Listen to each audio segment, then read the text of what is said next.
Hello everyone, very warm and very cheerful welcome to all of you. मैं हूं Yashasvi Vyas from Resonance pre medical department. तो बच्चों, आप सभी जानते हैं आज का लेक्चर हमारा लेक्चर नंबर 3 है, जिसमें कि आज हम डिस्कशन करने वाले हैं platyhelminthes to annelids. Right, platyhelminthes का मतलब चपटे कृमियों से लेकर एनिलीडा तक आज हम डिस्कशन करने वाले हैं। इससे पहले बच्चों हमारे 2 लेक्चर्स आपने देख लिए होंगे। फर्स्ट लेक्चर था हमारा एनिमल किंगडम, जंतु जगत का, यानी कि बेसिक्स ऑफ एनिमल किंगडम। जंतु जगत की जो नॉर्मल कॉमन चीज़ें हैं वो हमने डिस्कशन करी थी लेक्चर नंबर 1 में। जो लेक्चर नंबर 2 था उसके अंदर हमने पॉरीफेरा से लेकर टीनोफोरा तक हमने डिस्कशन कर लिया था। राइट, पॉरीफेरा से लेकर संघ पॉरीफेरा से लेकर हमने टीनोफोरा तक डिस्कशन कर लिया था। ये है हमारा लेक्चर नंबर 3, जिसमें कि हम चपटे कृमियों प्लेटीहेल्मिन्थीज से एनिलिडा तक आज डिस्कशन करेंगे। तो आशा करती हूँ कि जो लास्ट के 2 लेक्चर्स हैं वो आपको बहुत अच्छे से समझ में आ गए होंगे।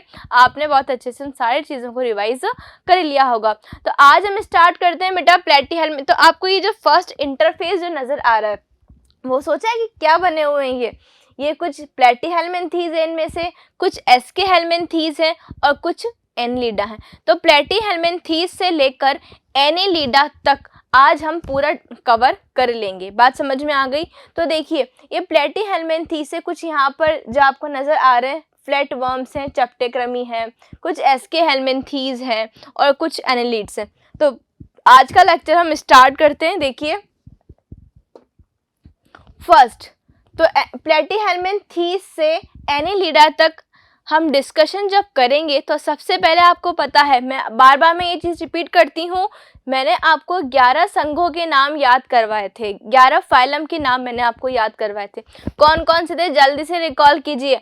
Porifera, coelenterata, ctenophora, platyhelminthes, aschelminthes, annelida, arthropoda, mollusca, echinodermata और hemichordata and chordata. PCCP, AAA, MEHC, ये सारी चीज़ें आपको याद हो गई होगी। ऐसा नहीं है कि हम सारी चीज़ों को उल्टा फुल्टा कर दें, है ना। उल्टा नहीं करना हमको, ऊपर नीचे नहीं कर देना, सारी जो है पूरी सीरीज वाइज चलते आ रहे हैं। तो सबसे पहले आज हम बात करते हैं किसकी, सबसे पहले हम बात कर लेते हैं प्लेटीहेल्मिन्थीज, जिनको कि कॉमन भाषा में बोला जाता है चपटे कृमि। क्यों बोला जाता है इनको चपटे कृमि? क्योंकि इनकी बॉडी, इनकी जो शरीर की सतह होती है वो प्लेन होती है, वो चपटी होती है, इसीलिए इनको प्लेटीहेल्मिन्थीज चपटे कृमि कहा जाता है। प्लेटी का मतलब चौड़ा या चपटा और हेल्मिन्थीज का मतलब कि कृमि। राइट, तो ये जो आप इंटरफेस यहाँ पर देख रहे हैं ये प्लेनेरिया है। राइट, ये कुछ टेप वर्म्स, इसके एग्जाम्पल मैं आपको भी आगे बताऊंगी। तो ये सब क्या है, देखो इनकी बॉडी कितनी बिल्कुल चपटी हुई है ना, ये बिल्कुल चपटी है इनकी बॉडी, इसीलिए इनको क्या बोला जाता है, चपटे कृमि। तो सबसे पहले हम प्लेटीहेल्मिन्थीज के बारे में बात करते हैं। स्टार्ट करते हैं आज का लेक्चर हमारा। प्लेटीहेल्मिन्थीज नाम से ही पता पड़ रहा है जो कि कैसे होते हैं, जो कि होते हैं पृष्ठाधार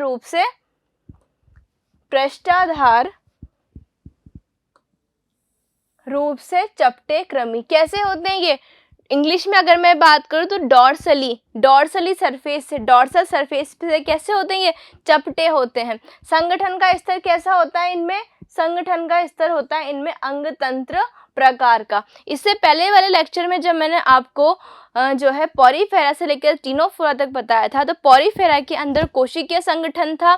उसके बाद में जब मैंने आपको बताया था उनमें संगठन ऊतक प्रकार का हो गया था, यानी कि tissue level of body organisation उनमें प्रेजेंट था। बट अब बात किसकी कर रहे हैं हम, अब हम बात कर रहे हैं प्लेटीहेल्मिन्थीज की। इसका मीनिंग क्या है कि इनका जो संगठन का स्तर है, यानी कि जो बॉडी ऑर्गेनाइजेशन होता है वो कैसे होता है इनमें, अंग स्तर का, यानी कि कैसा, अगर मैं बात करूं तो ऑर्गन लेवल का। राइट, कैसा, ऑर्गन लेवल का। समझ में आई बात मेरी? मैंने आपको डे 1 जब मैंने आपको बेसिक्स की बात करी थी तब मैंने आपको बताया था कि कोशिकीय संगठन भी कैसा होता जाएगा, जटिल होता जाएगा, क्योंकि कोशिकाएं मिलकर ऊतकों का निर्माण करती है, ऊतक मिलकर अंग बनाते हैं, अंग मिलकर अंग तंत्र बनाते हैं और अंग तंत्र मिलकर पूरी बॉडी का, पूरे शरीर का फॉर्मेशन वो कर लेते हैं। तो यहाँ पे जो प्लेटीहेल्मिन्थीज हैं उनके अंदर जो संगठन का स्तर है, जो बॉडी ऑर्गेनाइजेशन है, वो कैसा हो चुका है, अंग स्तर का हो चुका है। यानी कि क्या बन गए इनके अंदर अब क्या बन चुके हैं, अंग यानी कि ऑर्गन्स बन चुके हैं। नेक्स्ट देखिए सम्मिति। तो सम्मिति कैसी होती है इनमें, द्विपार्श्व सम्मित। द्विपार्श्व सम्मित का मीनिंग क्या है, द्विपार्श्व सम्मित का मीनिंग है बाइलेटरल सिमेट्री, राइट,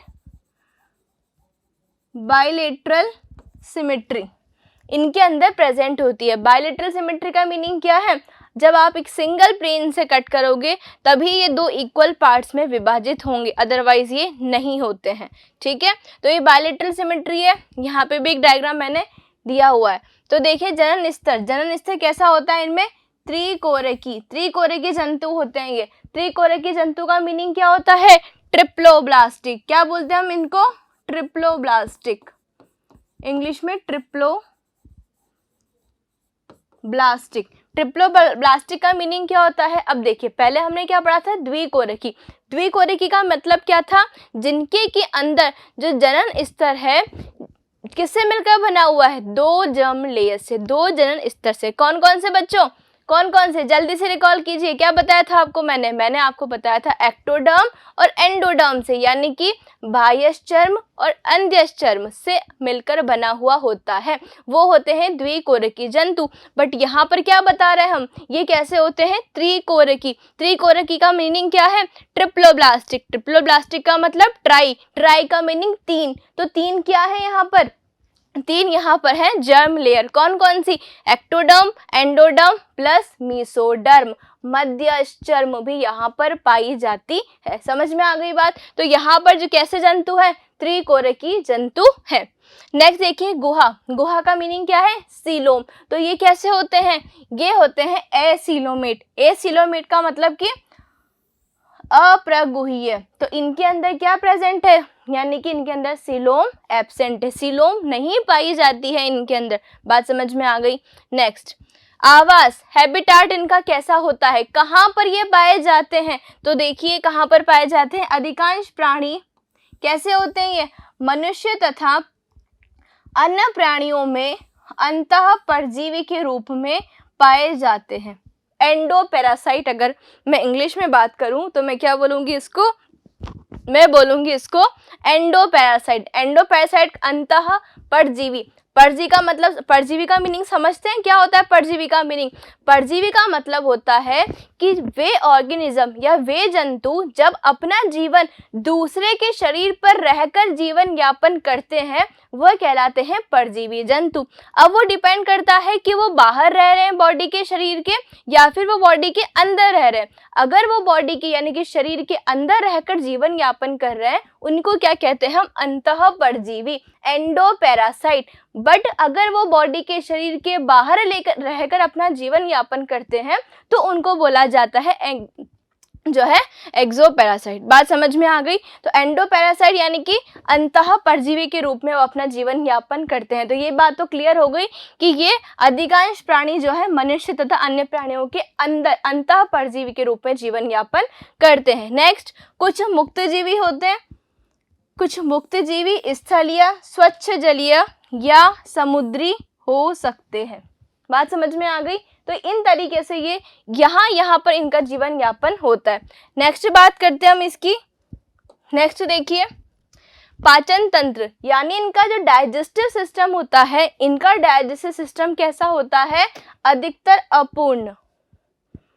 अधिकतर कैसा होता है इनका सिस्टम, अपूर्ण। अपूर्ण पाचन,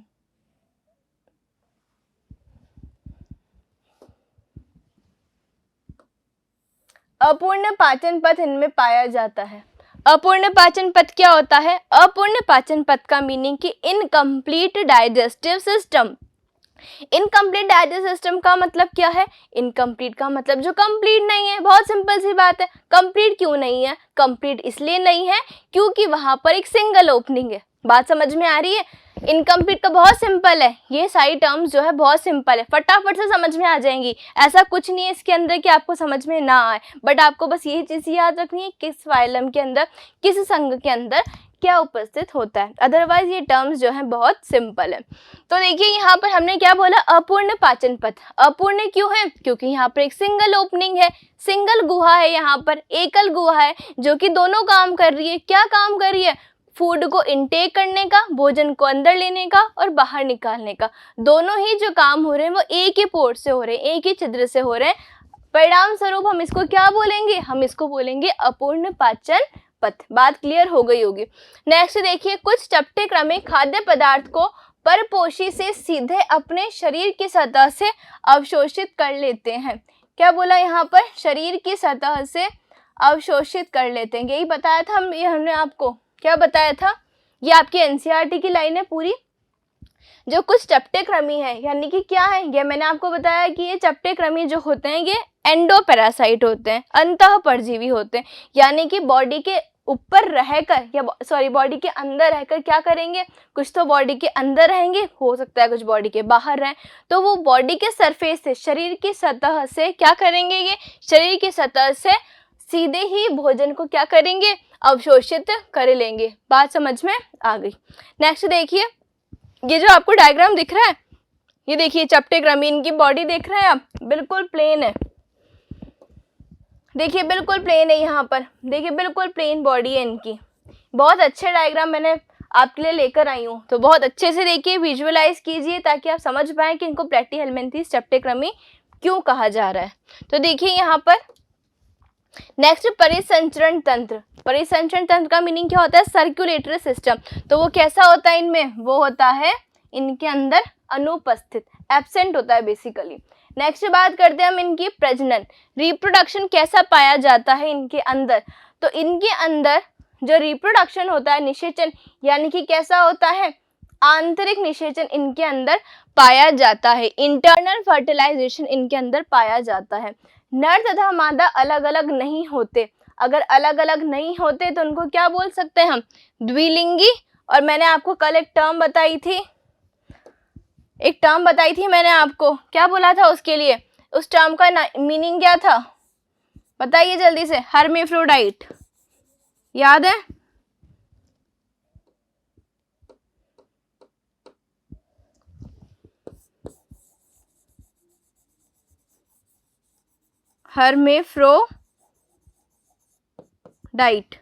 हर्मेफ्रोडाइट का मीनिंग क्या होता है? जब नर तथा मादा अलग अलग नहीं होते, एक ही बॉडी के अंदर उपस्थित होते हैं। नर भी उसी में ही है और मादा भी उसी के अंदर ही है। तो उन्हीं ऑर्गेनिज्म को जो है प्राणियों को क्या कहा जाता है?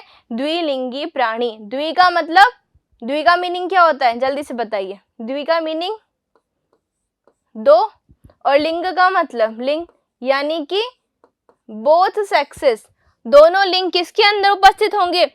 सेम बॉडी के अंदर उपस्थित होते हैं। निषेचन आंतरिक होगा। परिवर्धन में बहुत सी लार्वा अवस्थाएं पाई जाती है। इसका मीनिंग क्या है? अप्रत्यक्ष परिवर्धन इनके अंदर देखा जाता है। नेक्स्ट बात करते हैं इसकी हम। देखिए, विशिष्ट लक्षण। परजीवी प्राणी में अंकुश तथा चूषक पाए जाते हैं। अंकुश तथा चूषक क्या होते हैं? Hook and suckers. ये डायग्राम देख रहे हैं आप? ये देखिए, ये जो डायग्राम नजर आ रहा है आपको, ये जो आगे वाले हैं ये है हुक, और ये जो आपको नजर आ रहे हैं ये है हुक्स, ये वाले हुक्स, और ये वाले क्या हैं? सकर्स। सकर्स का मतलब सक करने वाले, चूसने वाले। अब मैंने आपको क्या बताया, क्यों जरूरत पड़ रही है इनको सक करने की? क्योंकि ये एंडोपैरासाइट है भाई, भूल गए क्या? क्यों जरूरत पड़ी इनको? क्योंकि ये क्या है? एंडोपैरासाइट है, अंतः परजीवी है। यानी कि बॉडी के ऊपर ही अंदर रहकर जो है क्या करेंगे? न्यूट्रिशन, पोषण ग्रहण करेंगे। खाने पीने के लिए, सर्वाइव करने के लिए तो इनको कुछ चाहिए। तो ये क्या करेंगे? जिसकी बॉडी पर भी रहेंगे, जिसके शरीर पर भी रहेंगे, तो क्या करेंगे? ब्लड को सक करेंगे, चूसेंगे। कहने का मतलब ये है। तो इनके पास में क्या होते हैं? इनके पास में अंकुश तथा चूषक होते हैं। अगर मैं इंग्लिश में बात करूं तो इसको बोला जाता है हुक और इसको बोला जाता है सकर। समझ में आई बात? Hook and sucker. तो ये आप देख सकते हैं डायग्राम में, देखिए यहाँ पे हुक एंड सकर। ये मैंने टेप वर्म का डायग्राम दिया हुआ है, आप विजुअलाइज कर सकते हैं कि दिखते कैसे हैं। यहाँ पर ये देखिए, ये भी मैंने इनके फ्लैट वर्म्स का डायग्राम, देखो बिल्कुल चपटे हैं ये, आप समझ पा रहे होंगे अब मेरी बात को। नेक्स्ट है विशिष्ट लक्षण। विशिष्ट लक्षण में और क्या है, इनमें कुछ ज्वाला कोशिकाएं होती है जो कि परासरण नियंत्रण तथा उत्सर्जन में सहायता करती है। वेरी इंपॉर्टेंट, राइट, इंपॉर्टेंट है ये। क्वेश्चन आ जाता है कि फ्लेम्स, हाँ इंग्लिश में इनको क्या बोला जाता है, मैं लिख देती हूँ ये भी, इंग्लिश में इनको बोला जाता है फ्लेम सेल्स। फ्लेम सेल्स, समझ में आई बात? फ्लेम सेल्स इनको कहा जाता है। तो पूछा जाता है कि फ्लेम सेल्स क्या काम करती है, तो फ्लेम सेल्स क्या काम करती है, ज्वाला कोशिकाएं परासरण नियंत्रण यानी कि ऑस्मो रेगुलेशन एंड उत्सर्जन। उत्सर्जन का मीनिंग क्या होता है, एक्सक्रीशन। तो एक्सक्रीशन के लिए, उत्सर्जन के लिए इनके पास में क्या होती है, ज्वाला कोशिकाएं फ्लेम सेल्स उपस्थित होती है, जिनके द्वारा ये उत्सर्जन कर पाते हैं। समझ पा रहे हैं मैं क्या कह रही हूँ? उत्सर्जन का मीनिंग क्या होता है, एक्सक्रीशन, और परासरण नियंत्रण का मीनिंग क्या होता है, ऑस्मो रेगुलेशन। सारी टर्म्स मैं आपको इंग्लिश में भी बताती जा रही हूँ ताकि आप इंग्लिश की टर्म्स को भी समझते जाएं। समझ में आ रही है बात? समझ में आ रही होंगी, ठीक है ना। ज्वाला कोशिकाएं क्या होती है, फ्लेम सेल्स, किस में मदद करती है, परासरण नियमन में मदद करती है, उत्सर्जन में मदद करती है। समझ में आ गई बात इनके अंदर की? चलिए, तो इम्पोर्टेंट है ये, याद रखिएगा, ठीक है, ये इम्पोर्टेंट है। क्वेश्चन पूछे जाते हैं जहां जहां पे आपको विशिष्ट लक्षण बताए जा रहे हैं, वहां से क्वेश्चन पूछे जाते हैं। ये डायग्राम आपको नजर आ ही रहा होगा। नेक्स्ट, प्लेटीहेल्मिन्थेस के उदाहरण, अगेन इम्पोर्टेंट। मैं सभी लेक्चर्स में आपसे बोल रही हूँ कि इंपॉर्टेंट होते हैं सारे इनके एग्जाम्पल्स। तो देखिए ये सारे इसके एग्जाम्पल्स हैं। देखिए सबसे पहले यहाँ पर टीनिया, टीनिया सबसे फर्स्ट एग्जाम्पल है। इसको क्या बोला जाता है, फीता कृमि। देख रहे हो ये आपके एनसीईआरटी का डायग्राम में, ये एनसीईआरटी का डायग्राम है और एक्चुअल में दिखता कैसा है, ये एक्चुअल में ये ऐसा दिखता है और एनसीईआरटी ने ऐसा दिया हुआ। दिख रहा है, जैसे फीता, फीता का मतलब समझते हो ना, लेस, अपने जूते के लेस बांधते हो ना, फीते बांधते हो, है ना, तो वह कैसा दिख रहा है, ये लेस की तरह नजर आ रहा है। तो टीनिया का कॉमन नेम क्या है, फीता कृमि। नेक्स्ट देखिए फेशियोला, यकृत कृमि या पर्णकृमि भी इसको बोला जाता है। फेशियोला हेपेटिका पूरा नाम इतना होता है इसका। लिवर फ्लू इंग्लिश में बोला जाता है इसको यकृत कृमि। ये है आपके एनसीईआरटी का डायग्राम है, ठीक है, ये भी आपके एनसीईआरटी का डायग्राम है। एक्चुअल में दिखता कैसा है, एक्चुअल में ये ऐसा नजर आता है। समझ में आ रही होगी आपको बात। नेक्स्ट देखिए थर्ड, प्लेनेरिया। प्लेनेरिया तो आपने बहुत बार सुना होगा, आपने रिप्रोडक्शन चैप्टर भी आप अगर आपने सुना होगा तो इसके बारे में, प्लेनेरिया के बारे में। तो प्लेनेरिया जिसके अंदर इंपॉर्टेंट वंस अगेन उच्च पुनरुद्भवन की क्षमता पाई जाती है। बच्चों समझते हो पुनरुद्भवन क्या होता है? इंग्लिश में बोला जाता है इसको रीजनरेशन। क्या बोला जाता है इसको? रीजनरेशन। रीजनरेशन का मीनिंग ये होता है कि अगर इनको किसी जगह से कट कर दिया जाता है तो वहीं से ये अपना जो है इंडिविजुअल बना लेते हैं। कहने का मतलब ये है कि अगर इनको कहीं से आपने कट कर दिया, जैसे कि सपोज कीजिए ये आपको फ्लैटवर्म प्लेनेरिया का डायग्राम दिया हुआ है, ठीक है। अब यहाँ से इसको कट कर दिया, ये जो दिख रहा है आपको मिरर, ग्लास, कुछ भी मान सकते हैं। अगर इसको कट कर दिया तो इसका ऊपर वाला पार्ट अलग हो जाएगा और नीचे वाला पार्ट अलग हो जाएगा।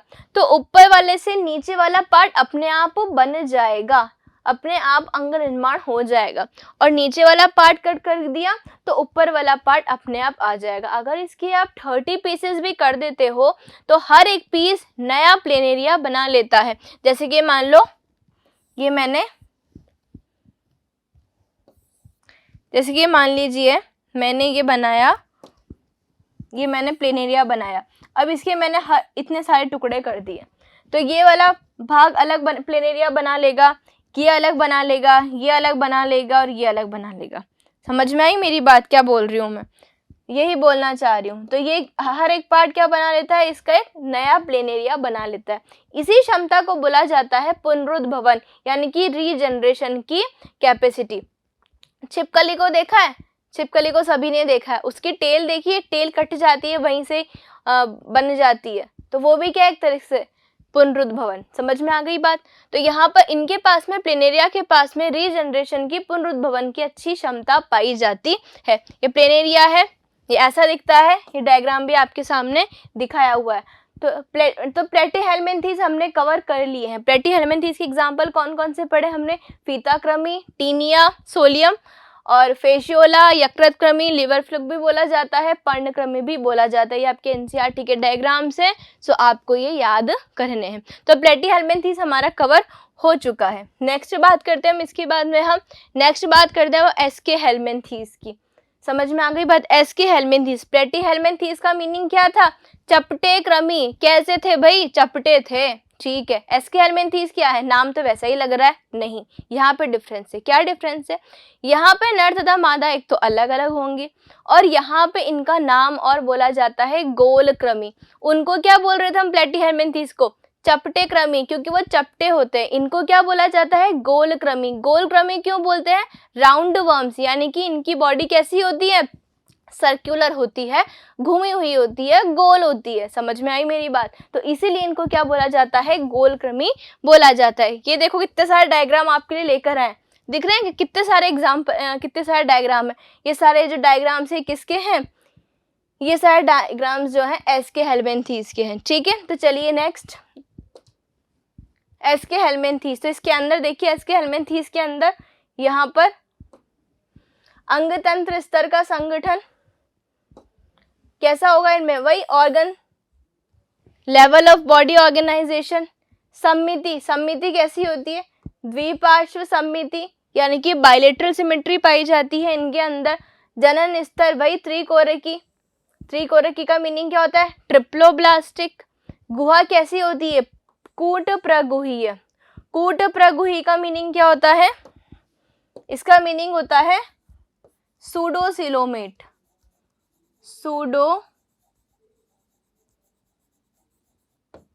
सूडोसिलोमेट कैसे होते हैं, ये सूडोसिलोमेट होते हैं, कूट प्रगुहीय। यानी कि पैचेस की फॉर्म में, जो आपको डायग्राम बताया था ना, पैचेस की फॉर्म में इनमें सिलोम पाई जाती है। ऐसा नहीं है कि बिल्कुल नहीं है बट पैचेस की फॉर्म में है। तो ये कूट प्रगुहीय होते हैं। नेक्स्ट, स्वभाव एवं आवास कैसा होता है, ये जो आपको डायग्राम नजर आ रहा है, ये डायग्राम किसका है, ये जो डायग्राम है, ये डायग्राम है आपकी एनसीईआरटी का, ठीक है। किसका है अगेन डायग्राम, आपकी एनसीईआरटी का। एनसीईआरटी के सारे डायग्राम्स लेते हुए चल रहे हैं हम, प्लस आपको एक्चुअल में विजुअलाइज करवा रहे हैं कि ये बेसिकली दिखते कैसे हैं, ठीक है। बायो बच्चों सब्जेक्ट ऐसा नहीं होता है कि आप सारी चीजों को रट लो, है ना, ऐसा नहीं। बायो सब्जेक्ट ऐसा नहीं है कि आप रट के पास हो जाओगे, आपको बहुत सारी चीजों को समझना भी पड़ता है। हाँ, टू बी वेरी ऑनेस्ट, कुछ चीजें होती है जिनको कि आपको याद करना होता है, पूरी तरीके से रटना होता है। जैसे कुछ एग्जाम्पल्स होते हैं, उनका कुछ नहीं कर सकते, वो आपको याद ही करना है। बट अगर आप पूरे इंटरेस्ट के साथ में पढ़ोगे ना बायो को, तो बिलीव मी बहुत मजा आएगा। रटने से काम नहीं चलता है, ठीक है। एक चीज को रट लोगे तो ज़्यादा टाइम तक आपके ब्रेन में नहीं रहेगी, बट चीज़ों को विजुअलाइज करते हुए भाई पूरी लाइफ जो है, पूरा लिविंग वर्ल्ड हमारा बायो से रिलेटेड है, तो हर चीज़ों को विजुअलाइज करते हुए चलिए, देखते हुए चलिए कि आखिर कौन दिखता कैसे है, ना कि सिर्फ रटते हुए चलिए।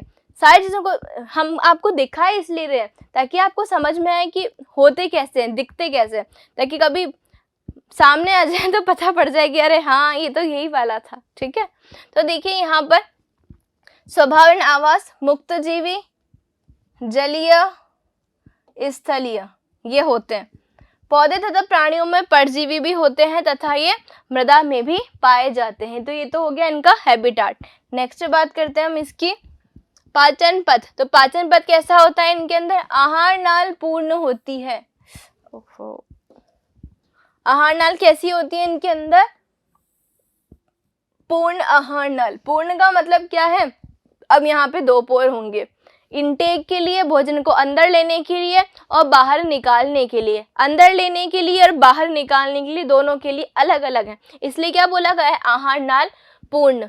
वेरी इंपॉर्टेंट, सुपरिवर्धित पेशीय ग्रसनी, इंग्लिश में क्या बोला जाएगा इसको, इंग्लिश में इसको बोला जाएगा फेरिंग्स, ठीक है, मस्कुलर फेरिंग्स। पेशीय ग्रसनी इनके अंदर पाई जाती है, ठीक है। तो बात समझ में आ गई, इनके पास में कैसा होता है, सुविकसित अब आहार नाल पूर्ण, इनके अंदर आहार नाल पूर्ण उपस्थित होता है। ये वही एनसीईआरटी का ही डायग्राम है। परिसंचरण तंत्र कैसा पाया जाता है इनके अंदर, अनुपस्थित है अभी तक परिसंचरण तंत्र।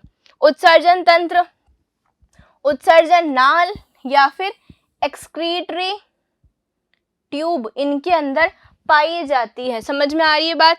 शरीर से अपशिष्ट पदार्थों को उत्सर्जन रंध्र या एक्सक्रीटरी पोर के द्वारा निकाला जाता है।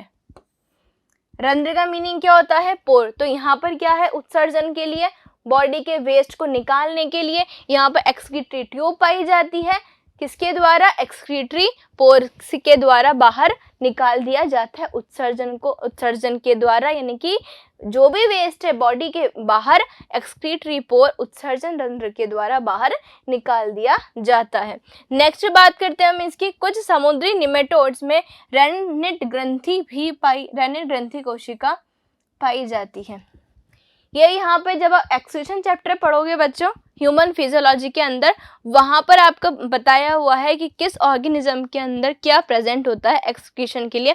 ऑल्दो ये जो टर्म है वो यहाँ पर भी लेकर आ गई हूँ ताकि आपको याद रहे कि इनके अंदर ग्रंथि होती है जिसको बोला जाता है रेनिट ग्रंथि। समझ में आ गए। तो इतना पोर्शन तो आपको एनसीईआरटी में दिया हुआ है, बट ये वाला जो पॉइंट है वो आपके एक्सक्रीशन वाले चैप्टर से रिलेटेड है।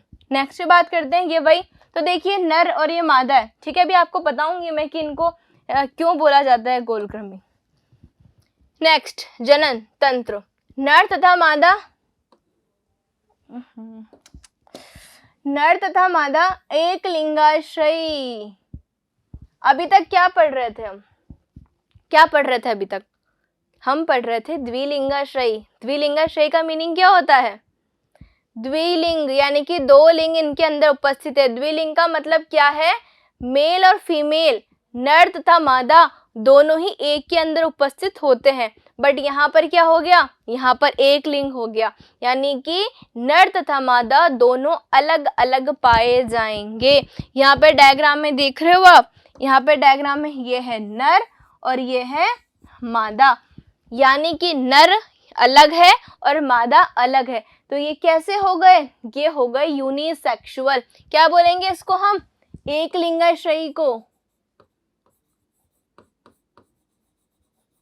यूनिसेक्सुअल। क्या बोलेंगे हम, यूनिसेक्सुअल। यूनि का मीनिंग क्या होता है, सिंगल, जिसके अंदर क्या है, एक सिंगल सेक्स है, या तो नर है या तो मादा है, या तो मेल है या तो फीमेल है। समझ में आई बात। तो नर तथा मादा यहाँ पर कैसे होते हैं, अलग अलग होते हैं। किसके अंदर, एसके हेलमिंथेस के अंदर। नेक्स्ट, प्रायः मादा नर से बड़ी होती है। बहुत इंटरेस्टिंग पॉइंट है ना, यहाँ पे फीमेल बड़ी है, मेजॉरिटी किसकी है, फीमेल की है, मादा बड़ी है यहाँ पे भाई, ठीक है। नजर आ रही है आपको, देखो मादा लंबी है यहाँ पे, तो किसकी हाइट ज्यादा है, यहाँ पर मादा की हाइट ज्यादा है। किसके अंदर, एसके हेलमिंथेस के अंदर। कैसे होते हैं, एक लिंगाश्रयी होते हैं भाई। क्या होता है एक लिंगाश्रयी, जिसमें कि नर तथा मादा अलग अलग है। खत्म बात, इतना सही तो था, नर तथा मादा अलग अलग है। तो यहाँ पर देख रहे हो आप, ये जो मादा है ये कैसी है, राउंडेड है, देखो लंबी है और किस फॉर्म में है, राउंडेड फॉर्म में, इसलिए इनको क्या बोला जाता है, गोलकृमि बोला जाता है। निषेचन कैसा होता है इनके अंदर, तो निषेचन इनके अंदर होता है आंतरिक, इंटरनल फर्टिलाइजेशन। समझ में आ गई बात। नेक्स्ट, परिवर्धन की अगर मैं बात करूं तो यहाँ पे प्रत्यक्ष भी होता है और अप्रत्यक्ष परिवर्धन भी होता है। ये मैंने आपको स्टार्टिंग में बताया था, प्रत्यक्ष का मीनिंग और अप्रत्यक्ष का मीनिंग। डायरेक्ट डेवलपमेंट और indirect development. Indirect development, direct development और इनडायरेक्ट डेवलपमेंट। डायरेक्ट डेवलपमेंट का मीनिंग कि प्रत्यक्ष परिवर्धन, यानी कि जिसमें क्या होगा, शिशु वयस्क के समान ही दिखते हैं। परंतु अप्रत्यक्ष के अंदर क्या होता है, लार्वा अवस्था के द्वारा पाई जाती है। एनसीईआरटी में डायरेक्ट पूरा मेंशन है ये, ठीक है, तो हल्के में मत लेना। जो लेक्चर्स आपको बताया जा रहा है ना, आप सोच रहे हो कि मैम थोड़ा सा डिटेल में पढ़ा रही है, तो बच्चों डिटेल में कुछ नहीं जा रहा है, एनसीईआरटी में पूरा गिवन है ना, डिटेल में तो हम जा ही नहीं रहे। आपको जितना बताया जा रहा है पूरी चीज़ें एनसीईआरटी के पॉइंट के अकॉर्डिंग बताई जा रही है। और अगर आपने ये वीडियो अच्छे से देख लिए, पढ़ लिए, बिलीव मानिए एनसीईआरटी आपकी पूरी तरीके से कवर हो जानी है। समझ में आ रही है मेरी बात? तो कुछ भी एक्स्ट्रा नहीं है, ठीक है। इसलिए जो दिमाग में अगर कीड़ा चल रहा हो ना कि कुछ ज़्यादा ही हो रहा है, इतना थोड़ी समझ में आएगा, इतना थोड़ी आएगा, तो ये आपके लिए सारी चीज़ें इंपॉर्टेंट है, क्योंकि एनसीईआरटी ने दी हुई है, और एनसीईआरटी ने दी हुई है तो इम्पॉर्टेंट तो है ही। एनसीईआरटी ने जो भी दिया हुआ है, एनसीईआरटी भी आपकी भारत माता, बाइबल, कुरान, जो भी मानना चाहो ना सब मान के बैठ जाओ, एनसीईआरटी को बहुत अच्छे से करना है। नेक्स्ट, तो यहाँ पे प्रत्येक समझ में आ गया, शिशु वयस्क के समान दिखेंगे, यानी कि डायरेक्टली डेवलपमेंट हो जाएगा, डायरेक्टली शिशु का निर्माण हो जाएगा। परंतु यहाँ पे अगर अप्रत्यक्ष होता है तो कैसा होंगे, लार्वा अवस्था पाई जाएंगी। लार्वा में क्या होता है, प्रत्यक्ष डेवलपमेंट नहीं होता है, पहले लार्वा बनेगा, फिर लार्वा के बाद में वयस्क बनेगा, उसी को बोला जाता है अप्रत्यक्ष परिवर्धन। परंतु डायरेक्टली वयस्क का निर्माण हो रहा है चाइल्ड फॉर्म में, तो उसको बोला जाता है प्रत्यक्ष परिवर्धन। डिफरेंस समझ में आ रहा है क्या बोला जा रहा है आपसे, ठीक है। ये नर तथा मादा, मादा लंबी है नर से, एक लिंगाश्रयी है, आंतरिक निषेचन है, प्रत्यक्ष अप्रत्यक्ष दोनों प्रकार से हो सकता है। नेक्स्ट बात करते हैं अब हम एग्जाम्पल्स की। अगेन इंपॉर्टेंट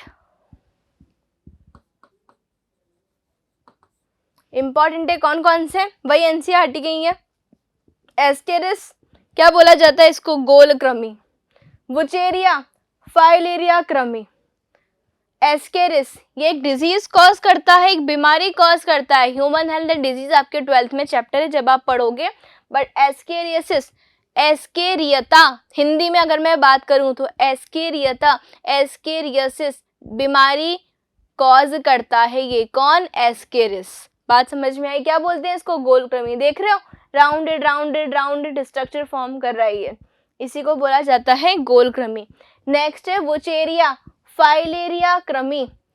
फाइलेरियल वर्म बोलता है, फाइलेरियल वर्म बोला जाता है वुचेरिया फाइलेरिया क्रमी। तो ये भी डिजीज कॉज करता है। कौन सी बीमारी कॉज करता है, वाउचेरिया बानक्रॉफ्टी और वाउचेरिया मलाई, ये दोनों ही एलिफेंटियसिस बीमारी कॉज करते हैं। हिंदी में अगर मैं बोलूँ तो हाथी पाँव, ठीक है, हाथी पाँव बीमारी नामक ये कॉज करते हैं, जिसमें कि व्यक्ति का पैर कैसा हो जाता है, हाथी की तरह स्वेलो हो जाता है, यानी कि सूजन आ जाती है हाथी के पैर की तरह, इतना मोटा हो जाता है, ठीक है। किसकी वजह से, वाउचेरिया की वजह से, या फिर क्या बोल सकते हैं आप इसको, फाइलेरिया क्रमी। समझ में आ गई बात? तो ये इसका डायग्राम दिया हुआ है। नेक्स्ट देखिए एनसाइक्लोस्टोमा, इसको क्या बोला जाता है, अंकुश क्रमी या फिर हुकवर्म। बात समझ में आ गई? तो ये इसके कुछ एग्जाम्पल हैं। यहाँ पे आपको एनसीईआर कुछ एक्स्ट्रा आपको पिक्चर्स भी दी हुई है ताकि आप इनको देख पाएं, समझ पाएं, ठीक है। नेक्स्ट बात करते हैं अब हम। नेक्स्ट सिर्फ आज का लास्ट संघ है ये एनिलिडा, क्योंकि हमने प्लेटीहेल्मिन्थीस से एनिलिडा तक आज हम पढ़ेंगे, ठीक है। तो कौन सा है, प्लेटीहेल्मिन्थीस से एनिलिडा तक लास्ट एनिलिडा। पहले तो बताओ डायग्राम कैसे लग रहे हैं, अच्छे लग रहे हैं ना, देख पा रहे हो? कभी सोचा था कि इतने अच्छे अच्छे इंटरेस्टिंग डायग्राम भी देखने को मिलेंगे? तो बायो बहुत अच्छा सब्जेक्ट है, ठीक है ना। तो हर चीज़ को रटने मत बैठ जाया करो, समझा करो कि चीज़ें एक्चुअल में दिखती कैसी है। अगर विजुअलाइज करोगे ना सारी चीज़ों को, फ़ोन तो आप सभी यूज़ करते हैं, ऐसा तो है नहीं कि फ़ोन आप यूज़ नहीं करते हैं। तो फ़ोन में अच्छी चीज़ें देखो ना, एक्सप्लोर करो अपनी नॉलेज को। अरे कौन कैसा दिखता है, कैसी चीज़ें होती है इसके अंदर। तो अगर इससे इंटरेस्ट के साथ में देखोगे ना, बिलीव मी काफ़ी मज़ा आएगा आपको पढ़ने में, ठीक है। तो देखो संघ एनिलिडा, सबसे पहले तो मुझे बताओ ये है क्या। एनिलिडा के अंदर, एनिलिडा इसका नाम क्यों पड़ा है एनिलिडा, क्योंकि इसके अंदर एक स्पेशल फीचर होता है। एक विशिष्ट लक्षण होता है। क्या मैम? तो वो बच्चों विशिष्ट लक्षण होता है कि इनकी बॉडी कैसी होती है, सेगमेंटेड होती है, यानी कि इनकी बॉडी के अंदर खंडी भवन पाया जाता है। याद है हमने आपको फर्स्ट लेक्चर में बताया था खंडी भवन। खंडी भवन का मीनिंग क्या होता है, सेगमेंटेशन, यानी कि इनकी बॉडी कैसी होती है, सेगमेंट में डिवाइड होती है, खंडों में विभाजित होती है, इसीलिए इनको क्या बोला जाता है, एनिलिडा संघ के प्राणी बोला जाता है।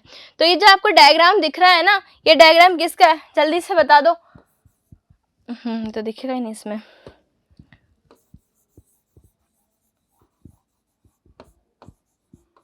अर्थवर्म, केचुआ, समझे? जो केचुआ होता है ना, अर्थवर्म, वो इसी के अंदर आता है। तो जो डायग्राम दिया हुआ ना मिट्टी के अंदर, ये तो क्या है, कार्टून केचुआ है ना, ये भी कार्टून केचुआ है। तो ये जो कार्टून केचुआ आपको नजर आ रहे हैं, किसके अंदर आते हैं, ये आते हैं एनिलिडा के अंदर। इनकी बॉडी कैसी होती है बच्चों, सेगमेंटेड होती है। आगे भी इसका डायग्राम मैं आपको बताऊंगी। आपने सुना होगा कि जो केचुआ आते हैं, ये अर्थवर्म जो होते हैं, उनको फ्रेंड्स ऑफ फार्मर बोला जाता है, यानी कि किसान के मित्र, क्योंकि क्या करते हैं, प्रोडक्टिविटी को बढ़ाते हैं, सॉइल की प्रोडक्टिविटी को, उत्पादकता को ये बढ़ाने का काम करते हैं, ठीक है। तो इसीलिए इनको किसान के मित्र भी बोला जाता है। तो ये किसका डायग्राम है, ये केचुआ के डायग्राम है, ताकि आप याद कर पाए कि जो अर्थवर्म था वो किस में था, वो एनिलिडा में था, ठीक है। तो चलिए स्टार्ट करते हैं एनिलिडा को पढ़ना। ये देखिए जोंक है, ये दिख रही है, ये जोंक है, ये सुना है, जोंक के बाद चिपक जाती है बिल्कुल। इनकी बॉडी भी देखो कैसी होती है, देखो सेगमेंटेड इनकी बॉडी, ध्यान से देख रहे हो आप, ये देखो डिवाइडेड है इनकी बॉडी, सारी सेगमेंटेड है, ये जोंक है। तो देखिए संगठन का शरीर, सबसे पहले संघ एनिलिडा कैसे होते हैं, खंडी भवन इनके अंदर पाया जाता है। इंपॉर्टेंट, खंडी भवन, खंडित जंतु, खंडित का मतलब खंड हो जाना, खंड का मतलब क्या होता है, सेगमेंट में बट जाना। स्टार्ट करते हैं एनिलिडा को। तो सबसे पहले इनमें संगठन का स्तर कैसा होता है, अंग तंत्र स्तर का। अब यहाँ पर क्या हो चुका है, अंग तंत्र स्तर का, यानी कि organ system, body organisation are present in the annelids. Annelida के अंदर क्या पाया जाता है, अंग तंत्र प्रकार का सिस्टम पाया जाता है। मीनिंग क्या है, organ system, level of body organisation. क्या बताया था आपको हमने, क्या बताया था, जल्दी से याद करो। जैसे जैसे संघ बढ़ते जाएंगे वैसे वैसे जटिलता भी बढ़ती जाएगी। तो यहाँ पर क्या हो गया, यहाँ पर ऑर्गन सिस्टम हो चुका है। नेक्स्ट देखिए, यहाँ पर द्विपार्श्व सममिति, बायलेटरल सिमेट्री इनके अंदर बायलेटरल सिमेट्री इनके अंदर पाई जाती है। जनन स्तर कैसा होता है इनके अंदर, जनन स्तर होता है इनका त्रिकोरकी, सीलोम, गुहिया, यानी कि सीलोमेट प्राणी है ये। कैसे हैं ये, सीलोमेट।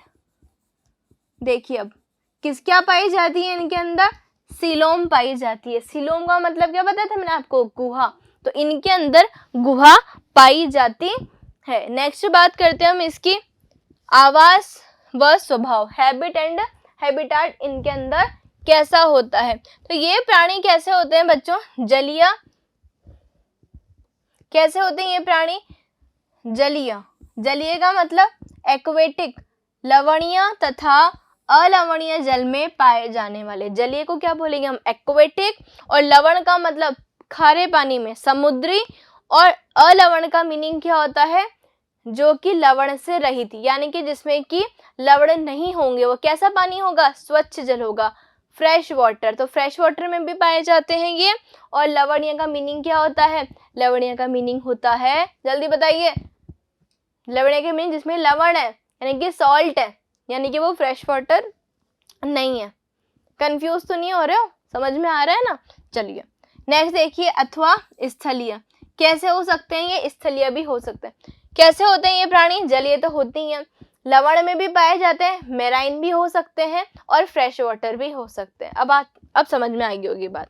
नेक्स्ट, स्वतंत्र जीव तथा कभी कभी परजीवी होते हैं। स्वतंत्र जीवी भी होते हैं और कभी कभी परजीवी भी ये हो सकते हैं। कौन से, एनिलिडा के प्राणी। नेक्स्ट बात करते हैं हम इसकी, ये जोंक नजर आ रही है, अच्छी है ना जोंक। चलिए, किसी दिन चिपक गई ना छूटेगी नहीं।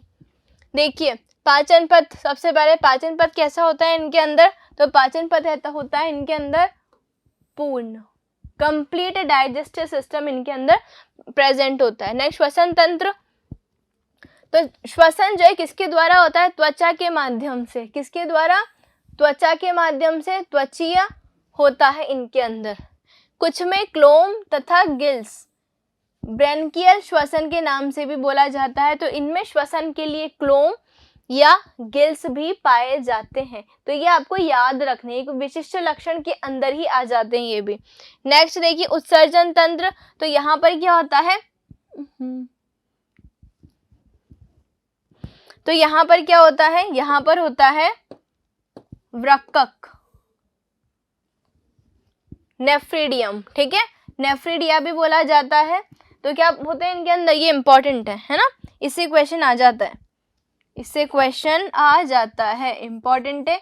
नेफ्रिडिया किस में होते हैं, तो नेफ्रिडिया होते हैं किसके अंदर, एनेलिडा के अंदर।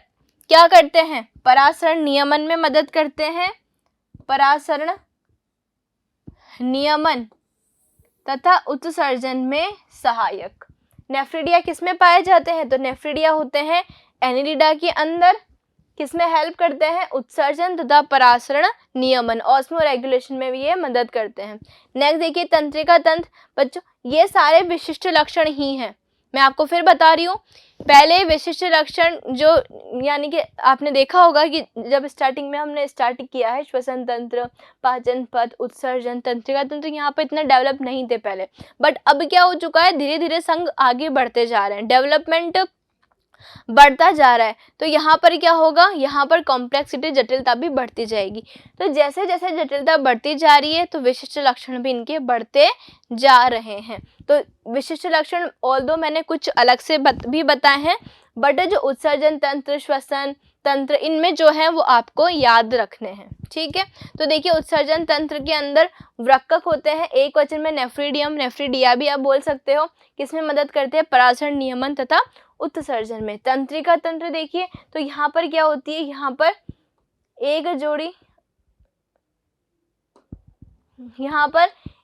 जोड़ी गुच्छिकाएं होती है, एक जोड़ी गुच्छिकाएं, एक वचन कैसे बोल सकते हो आप इसको, गैंग्लियन भी बोल सकते हो। तो गुच्छिकाएं पाई जाती है जो कि पार्श्व तंत्रिकाओं द्वारा दोहरी अधर तंत्रिका रज्जु से जुड़ी हुई होती है। समझ में आई बात। तो यहाँ पर क्या होते हैं, यहाँ पर एक जोड़ी गुच्छिकाएं होती है तंत्रिका तंत्र के रूप में, जो कि पार्श्व तंत्रिका, लेटरल, जैसे लेटरल साइड, पार्श्व साइड, लेटरल का मतलब होता है साइड में, तो जो पार्श्व तंत्रिकाओं द्वारा दोहरी अधर तंत्रिका रज्जु से जोड़ी होती है। जो तंत्रिका रज्जु है ये आपको जब मैं कॉर्डेटा बताऊंगी वहाँ आपको समझ में आ जाएगा, ठीक है। तो तंत्रिका रज्जु नर्व कॉर्ड बोलते हैं जिसको हम, तो वहां पर ये, वहां से ये जुड़ी हुई होती है। यहाँ पे जो आपको डायग्राम दिख रहा है, देख रहे हो, यहाँ पे सेगमेंटेड बॉडी है इनकी पूरी, देखो पूरी तरह से सेगमेंटेड है, एक सेगमेंट, 2, 3, 4, 5, 6, 7, इस तरीके से टोटल बहुत सारे सेगमेंट्स होते हैं। तो इनकी बॉडी पूरे खंडों में बटी हुई है। नेक्स्ट बात करते हैं अब हम परिसंचरण तंत्र। तो परिसंचरण तंत्र कैसा होता है, इनमें बंद प्रकार का, कैसा होता है इनके अंदर, बंद प्रकार का, यानी कि निम्न। निम्न क्यों बोला हमने, क्लोज्ड बंद प्रकार का इनके अंदर परिसंचरण तंत्र पाया जाता है। ये हो गया। नेक्स्ट देखिए जनन। जनन देखिए इसके अंदर कैसे होते हैं, ये एकलिंगी प्राणी होते हैं, उदाहरण नेरीज, ये इंपॉर्टेंट है पूरा, ये जनन वाला जो पूरा ब्लॉक दिया हुआ है पूरा इंपॉर्टेंट है, मैं इसको मार्क कर रही हूँ। क्यों इंपॉर्टेंट है, बिकॉज यहाँ पर आपको बहुत सारी चीजें देखने को मिल रही है। क्या क्या, देखिए एक लिंगी भी है ये, और ये द्विलिंगी भी है, एक लिंगी भी है और द्विलिंगी भी है। अब आपसे पूछा जाए, ठीक है, आपको एग्जाम्पल तो पता है कि नेरीज, केचुआ यानी कि अर्थवर्म और जोंक इस एनिलिडा की कैटेगरी के अंदर आते हैं, बट आपको ये नहीं पता कि एक लिंगी कौन है और उभयलिंगी कौन है, तो फिर दिक्कत हो जाएगी, है ना। आपको पता होना चाहिए, एनसीईआरटी ने मेंशन किया हुआ है बकायदा पूरा, ठीक है। तो एक लिंगी के अंदर कौन से आएंगे, एक लिंगी के अंदर आता है नेरीज, ठीक है। कौन सा आता है? नेरीज, जिसके अंदर क्या होता है? एक लिंगी होता है, या तो नर होता है या तो मादा होती है। नेक्स्ट देखिए द्विलिंगी या फिर उभयलिंगाश्रयी, जिसको कि हम हर्मेफ्रोडाइट भी बोलते हैं, द्विलिंगी भी बोल सकते हैं। उदाहरण क्या है इसमें? केचुआ या फिर जोंक। तो केचुआ और जोंक दोनों कैसे होते हैं? बाइसेक्सुअल यानी हर्मेफ्रोडाइट यानी कि उभयलिंगाश्रयी। परंतु जो नेरीज होता है वो कैसे होते हैं? एक लिंगी यानी कि यूनिसेक्सुअल वो होते हैं। नेक्स्ट देखिए इनके अंदर लैंगिक प्रजनन, सेक्सुअल रिप्रोडक्शन इनके अंदर पाया जाता है। परिवर्धन अधिकांश कैसा होता है? तो परिवर्धन इनके अंदर कैसा होता है? अधिकांश प्रत्यक्ष प्रकार का होता है, डायरेक्ट डेवलपमेंट होता है, अप्रत्यक्ष भी देखा जाता है, उदाहरण नेरीज के अंदर, ठीक है। अधिकांश किसकी बात की जा रही? अधिकांश प्रत्यक्ष ही होता है, ऐसा नहीं है कि प्रत्यक्ष ही होता है, अप्रत्यक्ष नहीं होता है। बट जो मेजोरिटी है तो मेजोरिटी किसकी है? प्रत्यक्ष की, डायरेक्ट डेवलपमेंट की। हालांकि इसके अंदर अप्रत्यक्ष भी होता है, उदाहरण क्या है उसका? नेरीज। फिर देखते हैं आप, ये हिरुडिनेरिया है, इसकी बॉडी भी कैसी है? इसकी बॉडी भी कैसी है? देखो सेगमेंटेड है, दिख रही है, देखो पूरी बॉडी इनकी सेगमेंटेड है। तो इनकी एनिलिडा से क्वेश्चन ही खंडी भवन पे पूछा जाता है, या तो नेफ्रिडिया से पूछ लेता है या तो इससे पूछ लेता है ज्यादातर, क्योंकि इनके पास में एक स्पेसिफिक फीचर है, विशिष्ट लक्षण है, किसका? खंडी भवन का, ठीक है। नेक्स्ट देखिए विशिष्ट लक्षण के अंदर जलीय एनिलिडा जैसे नेरीज में पार्श्वपाद यानी उपांग पैरापोडिया पाए जाते हैं, जो कि किस में मदद करते हैं? तैरने में। तो इससे भी क्वेश्चन आता है। मैं आपको बोलती हूँ कि विशिष्ट लक्षण सभी के इम्पॉर्टेंट है, क्योंकि सभी से क्वेश्चन पूछा जाता है। तो नेरीज के अंदर क्या होते हैं? यहाँ पर पैरापोडिया, जो कि किस में मदद करते हैं? तैरने में सहायता करते हैं। हिंदी में पार्श्वपाद उपांग पैरापोडिया भी कहा जाता है, किसमें? नेरीज के अंदर। क्लियर हो गया? नेरीज में पार्श्वपाद पैरापोडिया पाए जाते हैं, किसमें मदद करते हैं? तैरने में मदद करते हैं। नेक्स्ट इनकी शरीर सतह स्पष्टतः खंड अथवा विखंडों, क्या बोला जाता है? मेटामेरिक खंडी भवन में बटा होता है। इनकी बॉडी अभी आपको जस्ट बताया, इनकी बॉडी कैसी होती है? खंडों में बटी हुई होती है, इसलिए इनमें क्या पाया जाता है? मेटामेरिक सेगमेंटेशन पाया जाता है। इसीलिए इस संघ को क्या बोला जाता है? इसीलिए इस संघ को एनिलिडा बोला जाता है। एनसीईआरटी की लाइन चाहिए। इन प्राणियों में अनुदैर्ध्य तथा वृत्ताकार दोनों प्रकार की पेशियां पाई जाती है, जो कि किस में मदद करती है? जो कि मदद करती है चलन में सहायता करती है। यानी कि अगर किस में मदद करती है? चलन का मीनिंग क्या है? चलन का मीनिंग है लोकोमोशन। किस में मदद करती है? लोकोमोशन में मदद करती है। कौन? अनुदैर्ध्य तथा वृत्ताकार पेशियां, दोनों ही पेशियां पाई जाती है, किस में मदद करती है? चलन में। पैरापोडिया किस में मदद करते हैं? तैरने में। और क्या है? इनके अंदर मेटामेरिक सेगमेंटेशन में पाया जाता है। आई होप आपको सारी चीजें समझ में आ रही होंगी। नेक्स्ट देखिए last slide of the day, जो कि एनिलिडा की है। तो सबसे पहले यहाँ पे एनिलिडा के उदाहरण देख लेते हैं हम, कौन कौन से। सबसे पहले यहाँ पे एग्जाम्पल है, सबसे पहले नेरीज का, देख रहे हो? ये एनसीईआरटी का डायग्राम है आपके नेरीज का। एक्चुअल में कैसा दिखता है? देखो, दिख रहा है आपको? ये देखो, यहाँ से इसकी पूरी बॉडी सेगमेंटेड है, ये पूरी बॉडी सेगमेंटेड है। ये तो ये क्या है? ये नेरीज है ना? ये एक्चुअल में ऐसा दिखता है, एनसीईआरटी ने ये दिया हुआ है। फेरेटिमा केचुआ, जो कि आपको बता ही दिया था मैंने कैसा दिखता है, ये ऐसा दिखता है, ये एक्चुअल में देखा भी होगा आपने, ठीक है। नेक्स्ट देखिए हिरुडिनेरिया, रक्त चूषक जोंक, ब्लड सकिंग जोंक, ठीक है।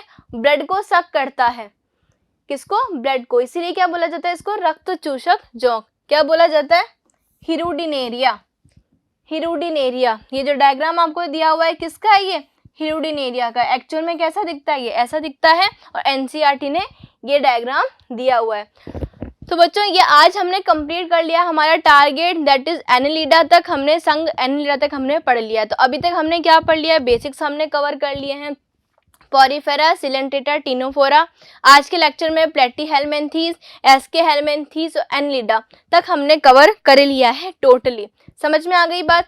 तो आपका होमवर्क क्या है? आपका होमवर्क है कि जो आपको चीज़ें समझाई जा रही है, याद कराई जा रही है, उनको आप बार बार में रिवाइज करेंगे, चलते फिरते रिवाइज करेंगे, बोलते रहेंगे अपने मन में, ताकि आपको सारी चीज़ें बहुत अच्छे से याद हो जाएं। ठीक है, तो ये आज हमने टारगेट कंप्लीट किया है।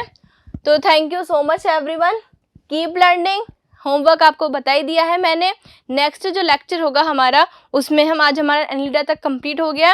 नेक्स्ट लेक्चर में हम ऑर्थोपोडा, मोलस्का, हेमिकॉर्डेटा ये कंप्लीट कर लेंगे। ठीक है, तब तक आपको जहाँ तक पढ़ाया जा रहा है वहाँ तक आप रिवाइज कीजिए, रिकॉल कीजिए। और इस चैप्टर से क्वेश्चन आते हैं तो ऐसा नहीं है कि आप इस चैप्टर को स्किप कर दें। इंपॉर्टेंट है, जो चीज़ें अगर एक बार सेट हो गई ना ब्रेन में, याद हो गई, तो वो क्वेश्चन कहीं गलत नहीं होना आपका, बट इनको रिवाइज करना ज़रूरी है। So thank you so much everyone, keep learning, bye bye.